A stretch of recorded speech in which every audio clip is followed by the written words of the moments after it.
You wake up, you know exactly what you need to do. You've known for weeks, maybe months, and you don't do it again. And if nothing changes, this is not a phase. This is your pattern. 6 months from now, a year from now, the same start, the same stop, the same frustration. You tell yourself the same story. I'll start Monday. Monday comes, you start for 3 days, then you stop. You tell yourself you're lazy. You look at people around you who are consistent, who follow through, who actually do the thing they say they're going to do, and you cannot figure out why. You are not that person. You've tried harder. You've made better plans. You've downloaded the apps, bought the journal, watched the videos, told yourself this time is different, and it never is. So you land on the obvious conclusion. There's something wrong with you. You are lazy. You are undisciplined. You are weak. You are broken in some way that other people just aren't. And the worst part is, it feels true. I need you to stop right there, because that conclusion feels honest, but it is one of the most destructive lies you will ever tell yourself. And today I'm going to show you exactly why.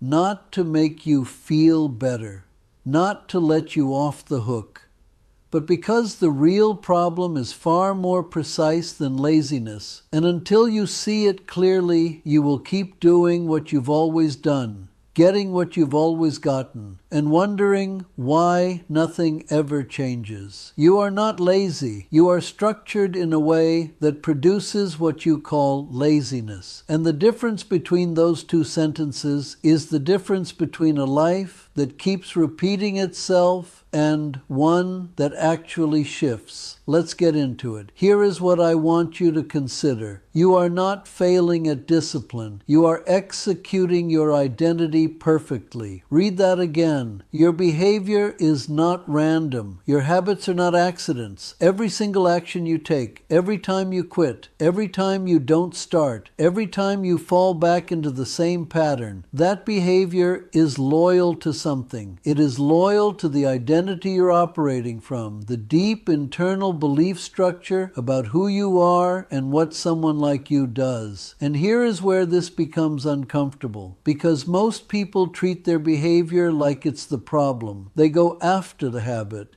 They try to force discipline onto a foundation that was never built to support it. They motivate themselves into action. They push harder. They try to grind their way out of a structural issue, and it works for a few days, maybe 2 weeks, and then they crash, and they blame themselves again, and the cycle continues.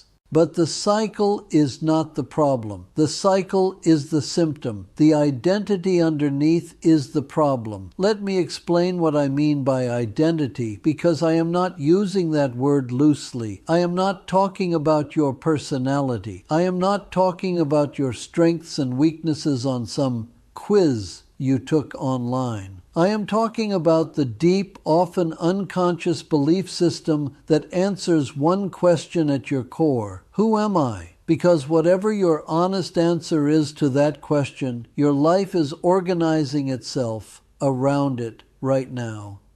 Your behavior is not fighting your identity. Your behavior is serving it. If at the core of your belief structure you believe you are someone who starts things but doesn't finish, you will start things and not finish them.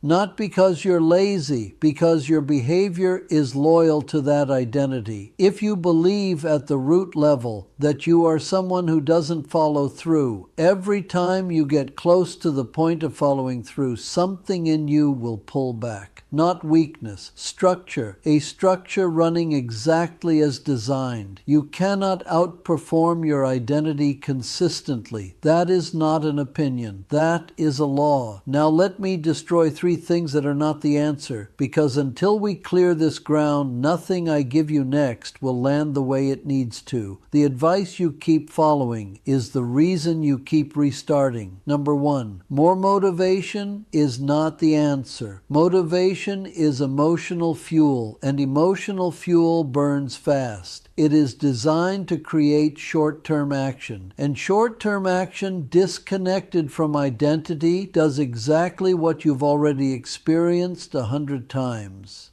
It spikes, then it drops, you feel inspired, you act, and then the feeling fades and you stop. This is not a motivation problem. This is a structure problem. And adding more motivation to a broken structure does not fix the structure.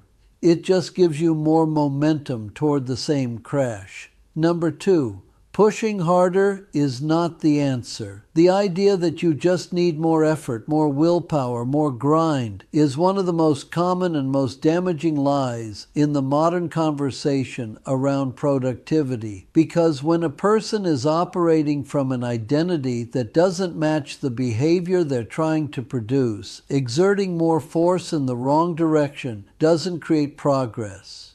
It creates exhaustion. And exhausted people quit every time.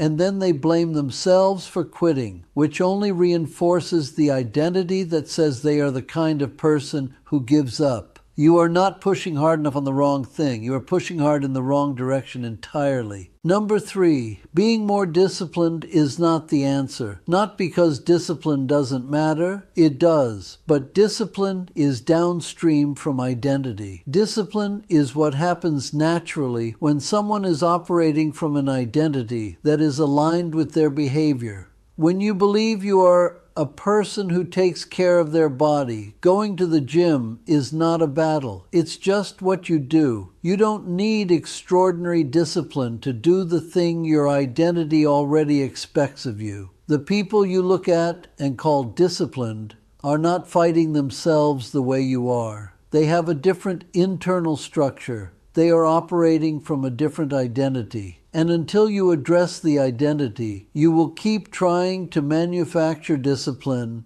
through sheer force, and it will keep not working. So what is actually true? Here is the law. Identity creates patterns. Patterns create actions. Actions create results. You don't rise above this chain. You live inside it. This is the actual sequence that governs human behavior. Not results, not actions, not habits. Identity first. Everything else is downstream. This means that when you go after your habits without going after your identity first, you're working from the wrong end of the chain. You're trying to pull the tree by the branches when the root is what needs to change. It will move a little. You will feel progress. And then the root will drag everything back to where it was. Because roots don't move without direct attention. Temporary behavior change is easy. Permanent behavior change requires identity reconstruction. And most people have never done the second thing. They've been chasing the first thing their entire adult life and wondering why the results never stick. Let me show you something old, not because this is a religious lesson, but because the structure in this story is precisely the structure we are talking about, and it is thousands of years old. There's a man in the book of Judges named Gideon. When we first encounter Gideon, he is hiding. He is threshing wheat in a wine press, which is not where you thresh wheat, but he is doing it there because he is terrified of the enemy seeing him. He is operating in secrecy, in fear, in survival mode, and an angel appears to him and says, "The Lord is with you, mighty warrior." Now, here is the structural detail I need you to notice. Gideon's response is not confidence. His response is essentially, "Who are you talking to?" He lists every reason why he is the wrong person. "My clan is the weakest. I am the least in my family. You have the wrong man." His internal identity is screaming, "I am not that person. I am not a warrior. I am someone who hides." And notice what happens before Gideon takes a single significant action. His identity has to be addressed. He is given a new definition of who he is, not based on his history, not based on his family, not based on his fear. Before the first battle, before the first victory, before the first evidence of his capability, the identity is established, mighty warrior, and then, only then, does behavior follow. The sequence is not behavior first, identity later. The sequence is identity first,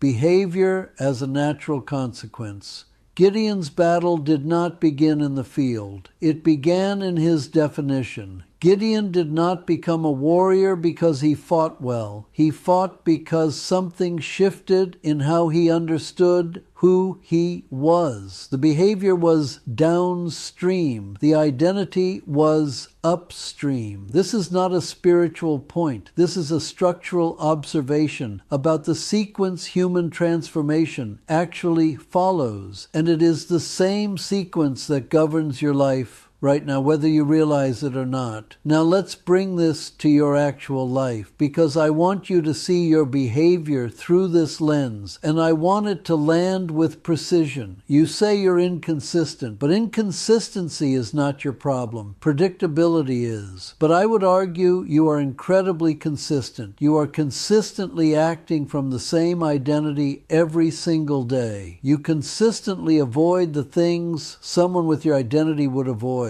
You consistently stop at the point where someone with your identity would stop. You consistently choose comfort when someone who believes what you believe about yourself would choose comfort. That is not inconsistency.